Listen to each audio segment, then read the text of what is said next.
வணக்கம். ஜவை sir from Jawalpatti Puthur power writer YouTube channel. அதுலேருந்து தான் பேசுகிறேன். சப்ஸ்கிரைப் பண்ண மறந்துடாதீங்க, பெல் பட்டன் அழுத்த மறந்துடாதீங்க, அத்தோட எல்லாத்துக்கும் ஷேர் பண்ணவும் மறந்துடாதீங்க. மிகப்பெரிய ஒரு அதிரடியான ஒரு குழப்பம், பல சூழ்ச்சிகள் இல்லாமலாம் அருண் கோயல் ராஜினாமா அப்படிங்கிறத ஏற்றுக்கொள்ள முடியாது. பின்னால் ஏகப்பட்ட வகையில் பல விஷயங்கள்ல பாஜக இருந்து கொண்டிருப்பதை போல இதுலேயும் பாஜக இருக்கு. தேர்தல் ஆணையம் இன்னைக்கு பாஜகவுடைய கைப்பாவையாக இருந்து கொண்டிருக்கிறது அப்படிங்கிறது இன்னைக்கு கெட்ட தெளிவாக தெரிஞ்சு போச்சு. இடி, ஐடி, என்ஐஏ, மற்றபடி சிபிஐ, அதை தொடர்ந்து தேர்தல் ஆணையம் இன்னைக்கு பாஜகவோட கைப்பாவை அப்படிங்கிறது கன்ஃபார்ம் ஆயிடுச்சு. அதாவது அருண் கோயல் அப்படிங்கிறது அது தலைமை தேர்தல் அதிகாரி யாரு? ராஜீவ்குமார். அதுக்கு கீழே 2 அதிகாரி போட்டிருப்பாங்க. அவர் இன்னொருத்தர் அனுப்பாண்டைங்க ஆல்ரெடி ஓய்வு பெற்றாச்சு, 65 வயசு க்ளோஸ் ஆயிடுச்சு. அப்பவே இன்னொருத்தரை நியமிக்காம அப்படியே விட்டுறாங்க, வேணும்னே விட்டுறாங்க. அப்ப ராஜீவ்குமாருக்கு கீழே இவர் அருண் கோயல் இருக்கிறார். மற்றபடி இப்போ அறிவிக்கக்கூடிய ஒரு வரக்கூடிய சமயத்தில் எப்படி பொசிஷன், என்ன சமாச்சாரம் அப்படிங்கிற சமயத்தில் பல விதமான பிரச்சனைகள் தான். இந்நேரம் மார்ச் 15க்குள்ள கட்டாயமாக இந்நேரம் நாடாளுமன்ற தேர்தல் அந்த லிஸ்டே அறிவிச்சிருக்கணும். மொத்தம் நம்ம இந்தியாவில் இருக்கக்கூடியது மொத்தம் எத்தனை மாநிலங்கள் சொல்லுங்கப்பா? 28 மாநிலங்கள், 543 மக்களவை தொகுதிகள். அத்தனைக்கும் இன்னைக்கு கட்டம் கட்டி இந்நேரம் ராஜீவ்குமார் மற்ற இந்த அருண் கோயல் அந்த குரூப் இந்நேரம் பட்டியல் போட்டிருக்கணும், தேர்தல் அட்டவணை கொடுத்துருக்கணும். இன்னைக்கு வரைக்கும் கொடுக்கல. அதுக்குள்ள பல பிரச்சனைகள், பாஜகவினுடைய ஒரு அழுத்தம். அதாவது ஆல்ரெடி அவர் என்ன பண்ணியிருக்காருன்னா, அதாவது 31/12/2022 அவர் ஆல்ரெடி இருந்த ஒரு விஷயத்துக்கு பதவி முடியுது. அப்புறம் அதுல விருப்ப ஓய்வு கான்செப்ட் வேணும்னே எடுக்கிறார். 18/11/2020 இதுக்கு முதல்ல இருந்த பதவியில 18/11/2022 விருப்ப ஓய்வு, அதாவது 1 மாசத்துக்கு முன்னாலே விருப்ப ஓய்வு எடுத்துறாரு. ஆனா அடுத்து 19/11/2020 மீண்டும் அவர் உடனே அவருக்கு போஸ்டிங் கொடுக்குறாங்க. என்ன போஸ்டிங் கொடுக்குறாங்க? இந்திய தேர்தல் ஆணையத்துல போஸ்டிங் கொடுக்குறாங்க. புரியுதுங்களா? இதுலயே ஒரு சந்தேகம் இருக்கு. 31/12/2022 அவர் இருந்த ஆல்ரெடி உள்ள பதவியில ஓய்வு பட வேண்டியவர் 18/11/2022 விருப்ப ஓய்வு பண்றாரு. உடனே சரி விருப்ப ஓய்வு பண்றாரு, சரி விருப்ப ஓய்வு பண்ண போயிட வேண்டியது வீட்டுக்கு. எதுக்காக 19/11/2020 மீண்டும் போஸ்டிங் போடணும் அவருக்கு? அப்ப இது திட்டமிட்ட சதி, இது பாஜகவுடைய திட்டமிட்ட சதி.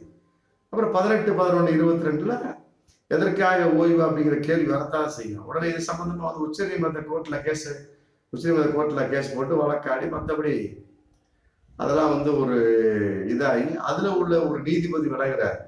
நல்லா புரிஞ்சுக்கிட்டீங்களா? இவ்வளோ பயங்கரமான ஒரு மோசடித்தனமா அதில் நடந்திருக்கு. நீதி விலகிறப்பா எனக்கு அதுக்கு சம்பந்தம் இல்லை, விட்டுக்கிறா சாமிக்கு போட்டு விலகிறாரு. அப்புறம் 4/8/2023 அந்த மனு தள்ளுபடி செய்யப்படுது உச்ச நீதிமன்றத்தால. புரியுதுங்களா?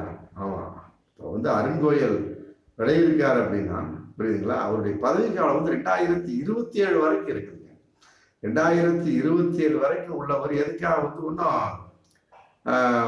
அடேங்கப்பா இதுல ஒரு 4, 5 3 வருஷம் இருக்கக்கூடியவர் எதுக்காக இப்ப திடீர் விலகணும் அப்படிங்கிற ஒரு விஷயம் இல்லையா? அது இன்னும் அவசரமா விலகினதை அவசரமா அரசு நாடு இதழில் ராஜினாமா வெளியிட இந்த பாஜக அரசு வெளியிட்டு இருக்கிறாங்க. காரணம் என்ன கேட்டா ராஜீவ்குமாருக்கு அருண் கோயலுக்கு பிரச்சனையா? இல்லை, மிகப்பெரிய ஒரு தவறான ஒரு பிரச்சாரம் இது. இதுக்கு பின்னால ஏகப்பட்ட ஒரு தேர்தல் மோசடி, தான் ஜெயிக்க வேண்டும் என்ற ஆளுங்கட்சியினுடைய மிகப்பெரிய ஒரு திமிரின் வெளிப்பாடு. ஏன்னா இதே மாதிரிதான் ஒரே நாடு ஒரே தேர்தல் ஆணையர் அப்படிங்கிற மாதிரி கூட இருக்கலாம். ஏன்னா அந்த தேர்தல் ஆணையம் அப்படின்னாலே சொல்ல புரியுதா உங்களுக்கு? 3 பேர் கொண்ட குழு. தலைமை, அதுக்கு கீழே 2 பேர். இப்போ கீழே இருந்த 2 பேர்ல ஒருத்தர் வந்து ஓய்வு அடைஞ்சிட்டார், ரிட்டையர்மெண்ட் ஆகிட்டார். அதில் ஒருத்தர் வந்து அருண் கோயலுங்கிறது ராஜினாமா பண்ணியிருக்காரு. கேட்டால் அந்த தலைமையாக உள்ள ராஜீவ்குமாருக்கு அருண் கோயில் பிரச்சனை அப்படிங்கிற ஒரு கான்செப்ட். அதெல்லாம் கிடையவே கிடையாது. ஆமாம், இது வந்து மிகப்பெரிய ஒரு ஆளுங்கட்சியினுடைய மிகப்பெரிய ஒரு மோசடி. உச்ச நீதிமன்றம் சம்பந்தப்பட்ட வகையில் கூட எத்தனையோ பண்ணாங்க இல்லையா, இந்த பில்கிஸ் பானு சம்பந்தப்பட்ட வகையில். மற்ற இப்போ பாருங்க, தேர்தல் பத்திரம் சம்பந்தப்பட்ட வகையில் உச்சநீதிமன்றம் மிகப்பெரிய ஒரு கண்டுபிடிச்சதான் பாருங்க. அது மாதிரி வந்து உச்சநீதிமன்றம் வந்து இதில் கண்டுபிடிச்சு உச்சநீதிமன்றம் இதை தலையிடணும். ஆமாம், தலையிட்டாதான் பல உண்மைகள் வெளியே தரும். இல்லைன்னா இதெல்லாம் வந்து மறைச்சு போயிடும். அதுக்கடையில் பிப்ரவரி 15க்குள்ள 2 ஆணையர்கள் நியமிக்கப்படுவார்கள் அப்படின்னு பண்ணியிருக்காங்க. என்ன 2 ஆணையர் நியமிக்கப்படுறாங்க, ரைட், ஓகே. அந்த 2 ஆணையர் யாரா இருப்பார்கள் அப்படிங்கிற கற்பனை இருக்கு இல்லையா? கட்டாயம் அவங்களும் பாஜக ஆட்களாக தான் இருப்பாங்க, வாய்ப்பு நிறையவே இருக்கு. அப்ப என்ன ஆகும்? தேர்தல் ஒழுங்கா நடக்குமா? அவ்வளவுதான். இவிஎம் எலக்ட்ரிக் ஓட் மிஷின் அமைச்சுன்னா எங்க பார்த்தாலும் தாமரை தான் ஒழுகும். அந்த மாதிரி செட் பண்ணி கொடுத்துருவாங்க. ஒருவேளை அதற்கு அருண் கோயில் உடன்படவில்லையா, இல்ல ராஜீவ் குமாருக்கும் அருண் கோயில் உண்மையிலேயே ஒரு பிரச்சனையா, இதெல்லாம் உச்சநீதிமன்றம் தலையிட்டு கட்டாயம் மக்களுக்கு தெரிவிக்கணும். பொதுவாகவே இதுல தேர்ந்தெடுக்கக்கூடிய ஒரு விஷயம் எப்படி அப்படி கேட்டீங்கன்னா, இதனுடைய ஆணையத்துக்கு தேர்தல் ஆணையத்தை தேர்தல் யார் யார் பொறுப்பு, பிரதமர், ஒன்றிய அமைச்சர், மற்றபடி எதிர்கட்சி தலைவர், அவங்க எல்லாம் சேர்ந்து நியமிப்பாங்க. அப்புறம் மோடியினுடைய ஒரு செயல்பாடு மற்ற ஜனாதிபதி ஒப்புதலுக்கு அனுப்புவாங்க. ஆமா, இப்ப இதுல என்ன வந்து உச்ச நீதிமன்றத்தினுடைய ஒரு நீதிபதி இல்லாம அளவுக்கு பண்ணக்கூடிய ஒரு சூழலுக்கு மோடி அரசனுடைய ஒரு திட்டத்தின் வெளிப்பாடு. அதுலேயே வந்து இன்னைக்கு கோர்ட்ல கேஸ் போட்ட வகையில அதன் அடிப்படையில் மற்றபடி வந்து அருண் கோயல் வந்து விலகிவிட்டார் அப்படிங்கிற கான்செப்ட். ஆமா, உண்மையிலே இதெல்லாம் வந்து மோடி அரசு நெருக்கடி தான் காரணம். யாரு கண்டா அருண் கோயல் வந்து விலகிட்டாரு.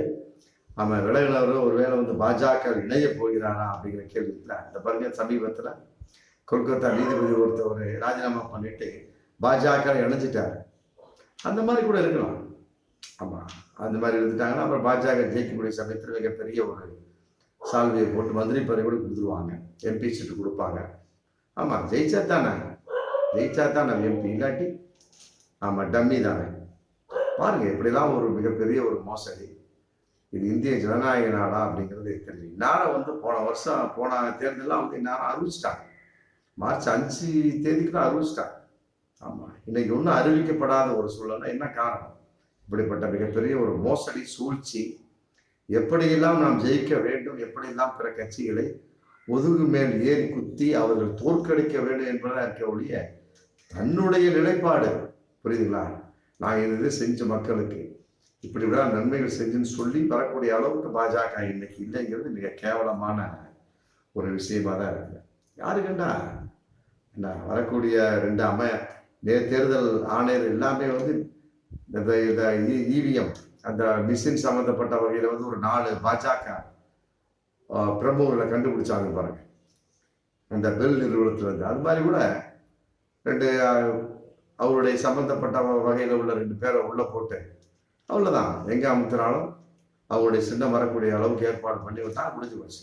சொன்னார் இல்லையா, 400 தொகுதி நாங்கள் வெற்றி அடைவோம். அதுல சந்தேகம் இருக்கேன், புரியுதுங்களா? எல்லா மேடையும் முழங்கிட்டு வர்றார் மோடி, பிரதமர் மோடி, நாங்கள் 400 தொகுதி வெற்றி எப்படி வெற்றி அடைவீங்க? முடியாது. மற்ற எத்தனை இதை விட டாப் கட்சியெல்லாம் இருக்கிறாங்க, அவங்களாம் வந்து பொறுமையா நிதானமா பேசிட்டு தான் இருக்கிறாங்க. ஆனா இவர் மட்டும் 400 தொகுதி வெற்றி அடைவோம் அப்படிங்கிறார். ஆமா, இதெல்லாம் விட இன்னொரு விஷயம், விவிபேடனுடைய மாற்றத்தின் வெளிப்பாடு, இவிஎம் அந்த நன்மை அது எந்த அளவுக்கு இது நம்பகத்தன்மையானது, அது கான்செப்ட், அதெல்லாம் வந்து எதிர்கட்சிகள் வந்து விளக்கவே இல்லை. அதே வந்து காரணமே வந்து மிகப்பெரிய ஒரு சந்தேகத்துக்குரிய விஷயம் தானே, புரியுதுங்களா? ஏன் இந்த புரியுதுங்களா, இந்த அருண் கோயிலே வந்து தமிழ்நாட்டுக்கு வந்து தேர்தல் சம்பந்தமான ஒரு விஷயத்தை ஏற்பாடு பண்ணக்கூடிய சமயத்தில் இருக்கக்கூடிய ஐஏஎஸ் ஐபிஎஸ் ஆபீசர்லாம் வந்து மிக ரொம்ப கடுமையா நடந்துக்கிட்டாராம். பாஜகவுக்கு ஒருதலை பட்சமா நடந்துக்கிட்டாராம்.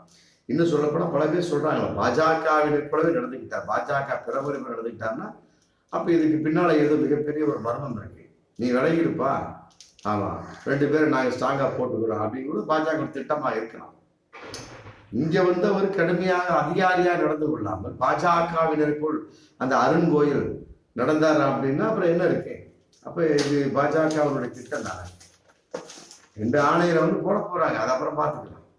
இதெல்லாம் வந்து பாஜக சூழ்ச்சி, மோடியினுடைய சூழ்ச்சி, அமித்ஷாவுடைய சூழ்ச்சி தான், வேற ஒண்ணுமே கிடையாது. தேர்தல் முறைகேடு நடத்துறதுக்காக பாஜக போடக்கூடிய ஒரு திட்டம். பொதுவா இந்தியாவை பொறுத்து இந்த 10 வருஷமாவே ஜனநாயக முறைகள் எதுவுமே சரியில்லை. ஓட்டு போடுறதுலே ஒரு நிலைமை, அந்த தேர்தல் ஆணையத்திலே இப்படி ஒரு விஷயம் இருக்குது அப்படின்னா அப்புறம் ஓட்டு போட்ட பின்னாடி இவிஎம் மிஷின் எப்படி நிலையா இருக்கும், தேர்தல் வெற்றி அடைந்து அறிவிக்கக்கூடிய அந்த அதிகாரிகள் எந்த அளவுக்கு ஒரு சுதந்திரமா தன்னாட்சியை நடந்து கொள்வார்கள் அப்படிங்கிறது இல்லையா? தன்னாட்சியே இல்லை, தன்னாட்சியிலே சுதந்திர உணர்வு இல்லை, மற்றபடி வந்து எந்த ஒரு விஷயம் இல்லாமல் இன்னைக்கு தேர்தல் ஆணையம் போயிட்டு இருக்குது அப்படின்னா அதுக்கு காரணம் வந்து பாஜக தான். ஆமா, உண்மையிலே இதெல்லாம் வந்து கேவலமான ஒரு விஷயம். ஆமா ஆமா ஆமா. அதாவது வந்து நம்முடைய நாடாளுமன்றம் வந்து ஜூன் 16 பதவிக்காலம் முடியுது. ஆமா, 17வது மக்களவை ஆமா வர்றது வந்து முடியுது. 18வது மக்களவைக்கு தான் தேர்தல். ஆமா, இன்னும் தேர்தல் தேதி அறிவிக்கப்படல. அதுக்குள்ள இப்படிப்பட்ட கோல்மால். காரணம் என்ன அப்படின்னா அதுக்கு இன்னொரு காரணம் சொல்றாங்க. மோடி வந்து ஏகப்பட்ட திட்டங்களை அறிவிச்சிட்டு இருக்காரு, அடிக்கல் நாட்டு விழா மற்றபடி ஏகப்பட்ட திட்டங்களை அறிவிச்சிட்டு இருக்காரு. பாருங்க, தேர்தல் தேதி அறிவிச்சுட்டா இதெல்லாம் அறிவிக்க முடியாது இல்லையா? அப்ப அதையும் வந்து தள்ளி வச்சிருக்காங்க பாஜக. நல்லா புரியும் எப்படி ஒரு சுயநலம் பாருங்க. தேர்தல் ஆணையர் சம்பந்தப்பட்ட வகையில ஒரு மிகப்பெரிய ஒரு ராஜினாமா செஞ்சு எங்கால நாங்க போட்டு வெளியே போவோம் அப்படின்னு அனுப்பிச்சாச்சு ஒரு ஆளை. புரிஞ்சு போச்சுங்களா? ஆமா, இதுல வந்து ராஜீவ்குமாரும் சுத்தமா பாஜக சாயம் பூசப்பட்ட, காவி சாயம் பூசப்பட்ட நபராக தான் கட்டாயமா இருப்பார். அதுல எந்த ஒரு மாற்று கருத்தும் இல்லை. இது இல்லாம வந்து தேர்தல் தேதியவே தள்ளி வைக்கக்கூடிய அளவுக்கு மோடி இன்னைக்கு போயிருக்காரு. பிப்ரவரி இப்போ மார்ச் 13 அவருடைய சுற்றுப்பயணம் முடியுது. சுற்றுப்பயணம் முடியுது, மற்றபடி தேர்தல் ஆணையத்துறை ஆய்வு கூட்டம் முடியுது, எல்லாமே டக்குன்னு முடியுது 13. ஆமா, அன்னைக்கு வந்து ஆமா அன்னைக்கு வந்து இவங்க அமைச்சரவை கூட்டம் போட போறாங்க. அதுல ஏகப்பட்ட அறிவிப்புகள். ஆமா, கட்டாயமா பெட்ரோல் டீசல் விலை குறைப்பாங்க, கேஸ் இன்னும் குறைப்பாங்க, மற்றபடி தங்க விலை குறைப்பாங்களான்னு தெரியல. நீங்க கேட்குற புரியுது. இன்னைக்கு 50,000 போயிட்டு இருக்கு ஒரு பவுனு. தங்க விலையை குறைச்சா ரொம்ப நல்லா இருக்கும். அதுக்குள்ள மக்கள் ஏகப்பட்ட தேர்தல் முடிகிறதுக்குள்ள ஆமா அவங்கவுங்க பொண்ணு பையனை கல்யாணம் பண்ணிக்குவாங்க இல்லையா? நல்ல ஒரு விஷயம் தான். ஆமா, அதன் அடிப்படையில் இது 7 கட்ட தேர்தல் நடக்கும்னு நினைக்கிறேன். இன்னும் ஒரு 3-4 வாரத்தை ஏப்ரல் 2வது வாரத்துக்குள்ள கட்டாயமா தமிழகத்துக்கு தேர்தல் வச்சிருவாங்க. எப்படியோங்க. ஆமா, 2 தேர்தல் ஆணையரை வந்து நியமிக்க போறாங்க. அவர் எந்த அளவுக்கு நியாயமாக நடந்து கொள்வார்கள், எந்த அளவுக்கு ஒரு ஜனநாயகம் நடந்து கொள்வார்கள் மிகப்பெரிய ஒரு கேள்விதான். அப்படிங்கிற சமயத்தில் தேர்தலோட முடிவு எப்படி இருக்குங்கிறத அது மிகப்பெரிய ஒரு கேள்விக்குறிதான. அப்படிங்கும்போது உண்மையிலேயே இந்த வரக்கூடிய நாடாளுமன்ற தேர்தல் கட்டாயமா ஜனநாயக முறைப்படி இருக்காது. ஆமா, அப்படிங்கிறது பகிரங்கமான உண்மை. அந்த அளவுக்கு தோல்வி பயம் வந்து இன்னைக்கு பாஜகவுக்கு வந்து விட்டது அப்படிங்கிறது பயங்கரமான உண்மை. புரியுதுங்களா? சரி, ஓகே, ரொம்ப நன்றி. மீண்டும் அடுத்த வீடியோ சந்திப்போம், அடுத்த காலம் சந்திப்போம். நன்றி, வணக்கம்.